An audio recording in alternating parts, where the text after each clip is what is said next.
Hi weaving friends, this video is going to be particularly relevant to those of you who recently watched my freestyle Van Gogh Inspired Tapestry series. This is just a few options for you for finishing off your tapestry or for any tapestry that you've been working on really. Most of these options are quite simple, as you will see from the video. Before I start, I would love for you to subscribe, like this video, share this video with anyone you think would be interested in it, and hit the bell notification so that you will be notified every single time I upload a video like this. Alright, let's get stuck in. So the first technique that I want to show you is just really simple knotting. So you can see I've got my tapestry off the loom. I haven't done anything with the fringes yet, but you can see here when I separate the warp threads that the weft thread is running through them. Now that's important for when you're knotting, because you need to grab two strands of warp thread that have the weft running through the middle. Apart from that, it's just a really simple knot, which you can see me doing here. And I apologize for the camera going in and out of focus. That was my mistake. That is going to be throughout the video. I'm sorry about that. You can still see what I'm doing well enough. So the next two warp threads, you can see once again, they have that weft sitting in the middle of them. That's the only thing that you really need to know before you start knotting the fringes. Now that weft that is sticking out at the end, that long tail that's left over, that can just be needle woven back into the work once you've finished all of your knots. So the idea with the knots is to try and get them up close to where your last weft thread was, and don't tighten the knot until you've got it in the right position that you are after. So I'm making the knot first, checking that the weft is in between the two strands of warp threads. I decide to put them over my thumb and then between my fingers. That technique makes it quick and easy. And then I sort of push the knot upwards towards the weft, but I don't tighten it until I've got it in a position that I'm happy with. So this knotting technique will very much keep that last weft thread in place, and you can see there before I make some of the knots that I actually physically push the weft up a little bit so that it's closer to the edge of the fabric, because once you have taken your piece off the loom, that last weft does relax quite a bit and it becomes a little bit loose, but we can sort of shove it back into place without too much worry. So I'm just continuing to separate two strands at a time and making that knot. Pretty simple stuff. No special techniques required, no extra tools. So this is actually the top of my tapestry. So I'm going to do this type of knot along the top, and then I'll do something different for the bottom ones. Just check your knots as you go along. Make sure that they're all sitting pretty evenly. You don't have any that are too far away from where you want them. And you just continue on from there.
Okay, the next technique that I'm going to be showing you is a simple, what we call here in Australia plaiting, but in the US I think you call it braiding. Depends where you're from as to what you call it. But it's basically taking 3 lots, I'm taking mine in 2 strands each, and crossing over the outside threads into the middle threads. It's a lot more simple than it looks. Once you have your 3 separated out, all you're doing is alternating from left to right and placing the edge threads into the middle. So the right hand ones go into the middle, and then we go over to the left and they go over the top and into the middle. What I'm doing here was that was a fairly loose braid. Now I'm going to do things a little bit more tight to show you how I would actually do it if I was going to have braids on my fringe. So I'd be holding them up and holding everything steady with my thumbs and pinching them between my fingers while I'm operating the other threads and making sure that they go into the middle and that they're plaiting over one another. You can see that's a much tighter braid that I've got there.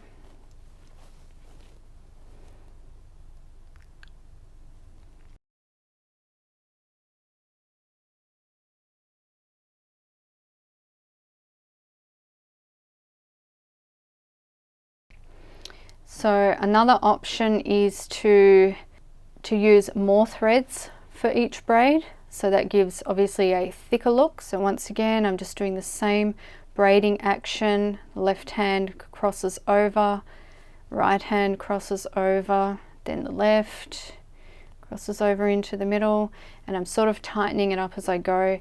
Don't want to tighten it so much that I'm puckering the fabric at the top though.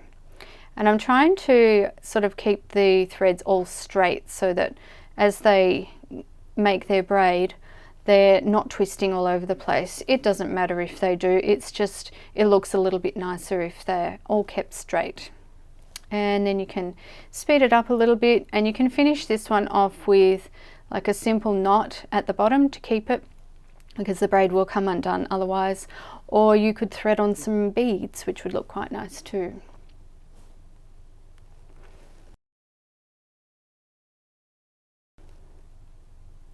Okay, so this technique is a little bit different, and this one is actually my favorite.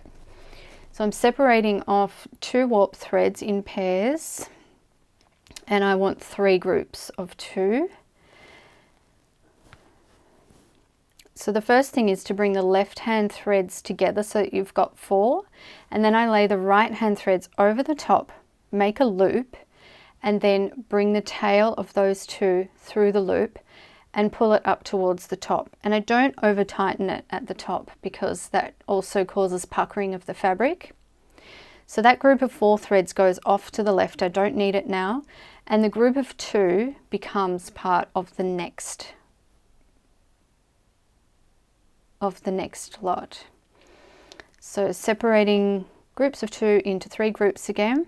The 2 that are on the left will end up bunched together, and the one on the right lays over the top. We make a loop, and then we pull the tail through the loop of those 2, pulling it up fairly gently towards the top, adjusting it a little as we go, and then those 4 threads also go off to the left, out of the way, they're finished with. And the 2 become part of the new group of 2. So you always have 2 threads left over that you're going to use in the next group as well. So I'm bunching those 4 on the left together, laying the 2 over the top, and then bringing the tail through the loop. And then that one's finished, and we're ready for the next one. This one's quite nice because it's a little bit more artistic than the others. You'll see more what I mean in a moment. But I like the way it makes the threads sit and lie. And it's nice to finish off your tapestry. If you're going to have it showing, it's nice to finish off with something that looks quite artistic as well. So we'll speed this up a little bit, and I'll do the rest of the knots all the way along.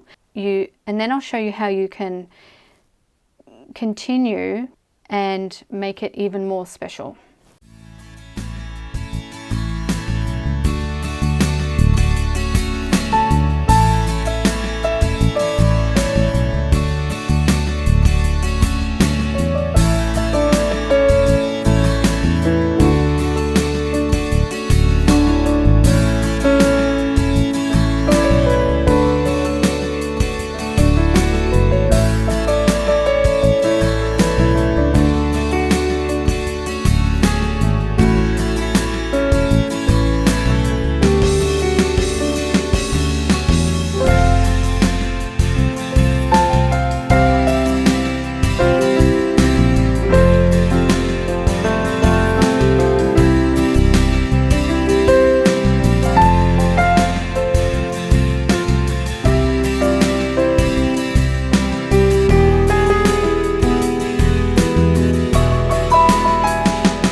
So once I finish off that row, I can actually opt to do another row if I want to. So I'm going to grab the first group of 4, separate it into 2s, and then grab a 2 from the next bunch as well. And I'm basically going to repeat the exact same action, but because our knots are in little bunches this time, it's going to create a little bit of a different effect. Now, when you take your knot up near the top, don't overly tighten it, because this looks really good with some nice gaps in it, and how big or small the gaps are totally depends on you and your preference, but I'm just leaving a bit of a gap there, and you can readjust them a little bit as you go along, as I'm doing there. And yet we just repeat the same process. So we want to make sure that we've got 4 threads on the left, 2 on the right, loop it over and pull it through. I'm sure this must be some sort of macrame knot or something like that, but because I'm not really into macrame, I don't know. This is just something that I like the look of, and I played around with it and thought that really suits me. And so that's how I'm going to finish mine. And so we work our way across the row again, and don't over tighten, because the knots will pull in a little bit and you'll end up with a lot of draw-ins. So I just keep them fairly loose, but the idea is to try and keep them uniform so that they all match up along the row. This kind of reminds me of, say when you're making a gingerbread house or something for Christmas, it reminds me of the royal icing piping, which I always really like the look of.